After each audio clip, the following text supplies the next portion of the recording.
So we're taking what may seem like a detour to talk about carbohydrates, but it's not going to really be a detour because carbohydrates have tons of oxygens, and we're going to see that we can do acetal and hemiacetal reactions with carbohydrates. So carbohydrates are polyhydroxyaldehydes and ketones. Okay. They are called aldoses or classified as aldoses or ketoses, depending on whether they're aldehydes or ketones that they came from. And they're further classified as hexoses or pentoses based on the number of carbons in them. So a quick little recap of what the heck D and L mean.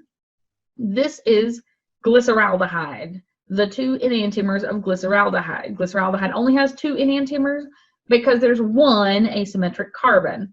So glyceraldehyde can exist as R and as S, and you're going to have to identify which is which. But biochemists talk about D and L rather than R and S. They're related but different. When I draw an aldehyde containing compound like carbohydrates that we'll see in a moment, in a Fischer projection like this, the aldehyde goes up top and there's always a CH2OH that's at the bottom. The H and OH go across the horizontal. If the hydroxide is on the left of your Fischer projection, that's an L glyceraldehyde. If it's on the right, it's D-glyceraldehyde. So we've got L on the left and D on the right of this glyceraldehyde. Well, this is an aldohexose. Why is it an aldohexose? Because there's an aldehyde. It's a hexose because there are 6 carbons. CHO, aldehyde, goes up top, always in a Fischer projection. CH2OH at the bottom of the Fischer projection, every time. When you're trying to designate D and L, you don't look at the whole sequence of carbons. You don't look at every individual OH across the thing. You look only at the bottom OH in your Fischer projection. So this one is D-glucose because that hydroxide is on the right. This is L-glucose because that penultimate hydroxide is on the left. This is glucose. These are enantiomers of glucose. Glucose can exist as the open chain form, but it can also exist as the cyclic form. Let's see a couple of drawings. So this over here on the left is the open chain form of glucose. It's not exactly in a Fischer projection anymore because these heavy wedges are obvious. But if you look, and all of these are heavy wedges across the middle, the way they would be in a Fischer projection, that causes that molecule to sort of bow backwards and coil in on itself. Maybe that's a weird way to say that, but you get something that results like this, where it's a curled molecule. It's not a straight chain molecule at all. So even when glucose is in its open chain form, it can be coiled up like this, just still not connected as a ring. So how do you convert from open chain glucose to closed chain glucose, cyclic glucose? Well, this oxygen down here, the one that helped us designate whether this was D or L glucose, that oxygen is this top oxygen up here that attacks the carbonyl carbon. So that oxygen attacks your carbonyl carbon, makes your carbonyl oxygen an O-, and then this O- that you're going to make can get protonated to become an OH. So that OH could end up pointed down like this or pointed up like this. Both of those molecules are glucose. The only difference is the one on the left we call alpha glucose. The one on the right we call beta glucose.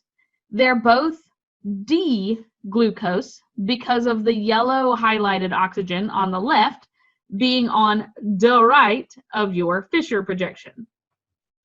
So how do you end up forming both up and down? Well, that carbon that you attacked was an sp2 carbon, which means trigonal planar. So when that yellow oxygen attacks, it can attack from the top and send the oxygen backwards, send the oxygen down to make alpha glucose. That yellow oxygen can attack from beneath the carbonyl carbon and send the blue oxygen up, making beta glucose. Anytime you attack an sp2 carbon like that, it could attack one side or the other. Remember carbocations, sp2? It could attack one side or the other. It will do both. So that's why we always get alpha and beta glucose when we close it up like this. Haworth projections, that's these guys. Remember, those are really biochemistry type drawings. What does an organic chemist like to draw instead? Chair structures. Chair structures are what organic chemists draw. It's the same exact thing. I can highlight the same oxygen in yellow. That's this oxygen. I can highlight the same oxygens in blue. The carbonyl oxygen was the oxygen that became blue. That's this one in alpha glucose. That's this one in beta glucose. Before we wrap up this whole alpha beta glucose business and move on to glycoside bonds, we need to introduce you to two more words, two more terms, stereochemistry terms. These two molecules, alpha and beta glucose, are epimers. What is an epimer? An epimer is a diastereomer, but it's a narrower classification of diastereomers. Remember, diastereomers have at least one the same, at least one different. Diastereomers must have two asymmetric carbons and at least one the same, at least one different. Those two molecules will be diastereomers. Epimers are things that have all the same except one. This alpha glucose and beta glucose, everything is the same except for one carbon. So these could be called epimers, can be, will be called epimers. But these, because they are carbohydrates specifically, are often referred to as anomers. That's an O, anomers. What is an anomer? Anomers are things that differ. Anomers are a classification of epimers, but they differ only at the anomeric carbon. You guessed it. This is the anomeric carbon. This one. Anomeric carbon. The anomeric carbon is officially known as the acetal/hemiacetal carbon. Did you notice that that carbon has a hemiacetal?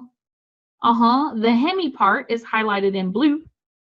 The acetal part is highlighted in yellow. That anomeric carbon is where all of the action happens in all of the carbohydrates we're about to walk through. So we're about to draw some big carbohydrate molecules, but everything's happening at the anomeric carbon. Got it? All right. So I bet you have heard of glycoside bonds. What is a glycoside bond? Well, what happened from my reactant to my product? Identify what's different. Something is different at the anomeric carbon.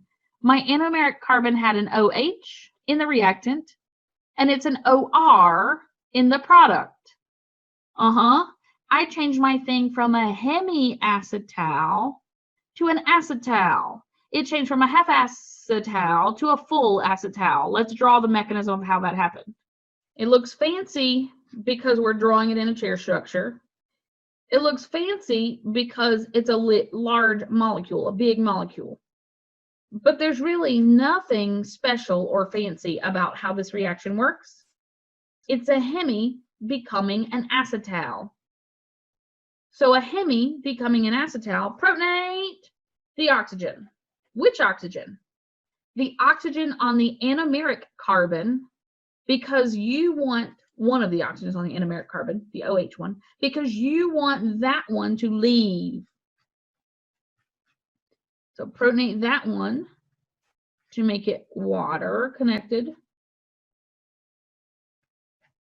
Fill in all the remainder of the stuff, and then fold down the other oxygen on your anomeric carbon and kick out your water.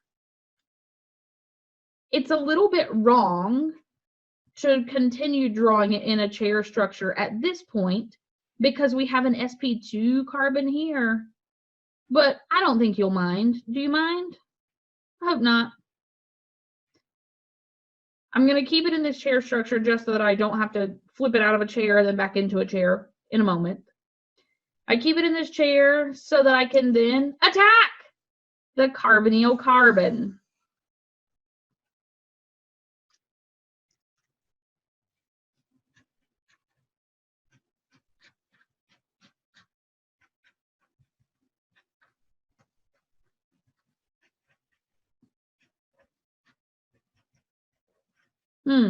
I pointed it down like this. Could I have just as easily pointed it up? I could have. Because the carbon that I attacked was sp2 and trigonal planar. So what I was saying about it's a little bit wrong to draw it here. Does that look like it's really trigonal planar? Does that look like it's 120 bond angle? No. So really, we shouldn't draw it in a chair right here, but it's okay. I will allow it. So this thing, the methanol that attacks can attack from way out here like this, end up out like that. It can come from underneath the bottom and end up down like that. Either way, some base comes to clean up, and I'm going to draw it like it's cleaning up both of them, two different bases, so that I can draw the products.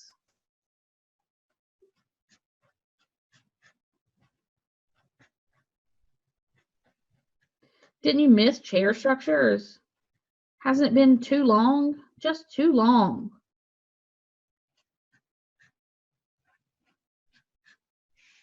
Oh, that one got uglier than average.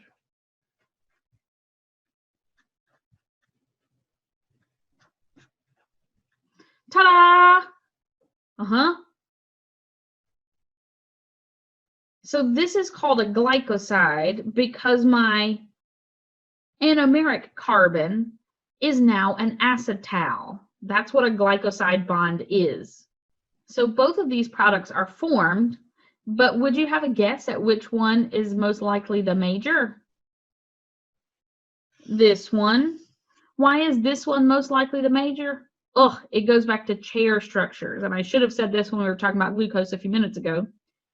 This is beta. This is a beta glycoside.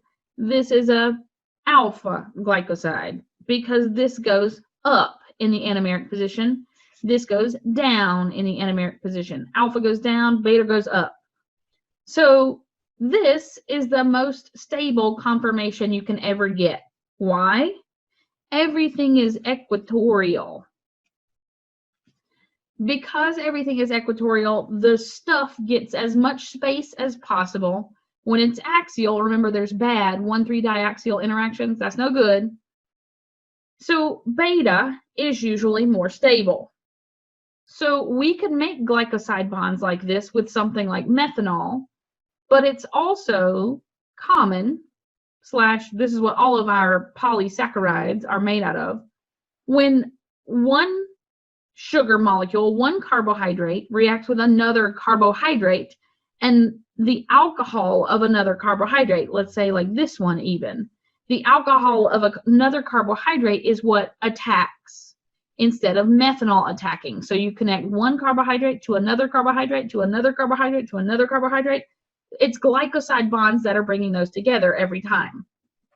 Whether those glycoside bonds are made with alpha or beta linkages depends on the enzymes and stuff that brought it together, how it was synthesized exactly, but the structure of the resulting polysaccharide, big giant sugar molecule, the structure of the resulting polysaccharide is dependent on whether it's alpha or beta linkages. For instance, starch and cellulose have very similar makeups, very similar sugar structures, but one has alpha linkages, one has beta linkages, and one is rigid and one is pliable. Check it out. So we've now shown you how to make a glycoside. What if you want to hydrolyze a glycoside bond? This is lactose, which is a disaccharide, a combination of glucose and galactose. That can be hydrolyzed by enzymes in our bodies for people that are not lactose intolerant. That can be hydrolyzed into separate galactose and glucose molecules. These molecules. You ready to draw how that happens? Let's do it. Rather than skipping to where this one is already drawn, I want to draw it together so that we can explain one thing. This compound looks like there's a CH2 at this point. That is not a CH2. That should be directly connected to the next sugar molecule, like this. But often in textbooks and places where they're trying to make the structures linear to print them in a textbook, they do make kinks in these bonds so that they can make them horizontal rather than vertical. But that's definitely a vertical molecule. So now I keep drawing, and I'll bring you back when I'm done. So you may not have wanted to see it, but I drew this guy in the Hayworth projection, like biochemists often do, and in the chair structures, like organic chemists often do. My chair structures are fairly ugly, but so are the Hayworth. Whoops, get over it. What's the big difference in glucose and galactose? The big difference is this carbon here, this oxygen. In glucose, that has to be an equatorial oxygen. This is glucose on the right. In galactose, that has to be an axial oxygen. Other than that, these are the same. This is beta glucose because that oxygen is pointed up on the anomeric carbon. Yep, you heard me. Anomeric carbon. Anomeric carbon of glucose. That oxygen is pointed up. On the anomeric carbon of galactose, that oxygen is also pointed up. So this is a beta galactose as well. Why do I highlight those two anomeric carbons? Because that's where the interesting stuff happens. We're going to draw hydrolysis of this disaccharide. Hydrolysis means I need to cut this molecule apart. I need to break this glycoside bond in these guys. I'm going to break it from this anomeric carbon. Leave that anomeric carbon alone. This anomeric carbon is an acetal, a hemiacetal, a ketal, a hemiketal, a hydrate. It's an acetal, so we're going to draw acetal hydrolysis. You ready? Since I have identified that that's where my reaction is going to take place, I'm going to draw my mechanism with all of the other stuff ignored. You're welcome. I'm drawing only the part I'm trying to break and the two rings. This is acetal hydrolysis. So protonate the thing you're wanting to leave and then fold it down and kick it out. And all of a sudden, you've got a free glucose. It doesn't look like glucose anymore because I left all of the other stuff off of it. But you've got a free-floating glucose and a free-floating galactose. Doesn't look like galactose anymore because all the stuff is off of it. But from here, water attacks the carbonyl carbon. Like that.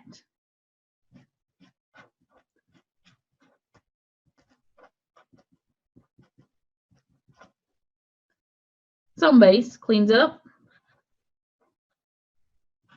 to give me this thing in pink. I will officially put my groups back just so that it's a complete structure.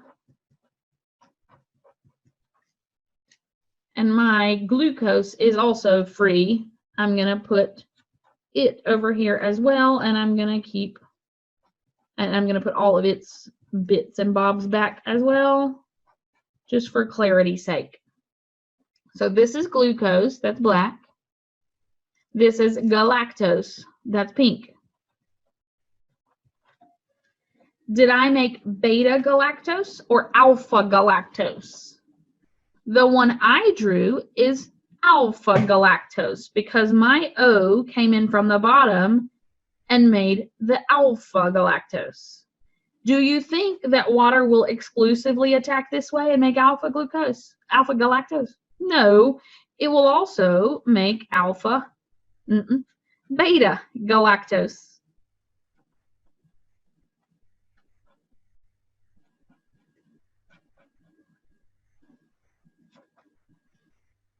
So alpha and beta galactose come from the hydrolysis here, but only beta glucose. Why only beta glucose? Because you started with beta glucose. Did we do a reaction at that anomeric carbon? No. We were trying to hydrolyze my sugar, trying to break my disaccharide, lactose, down into its monosaccharide components. Hydrolysis of an acetal is all we did, no matter how big and fancy it looked. That's enough for now.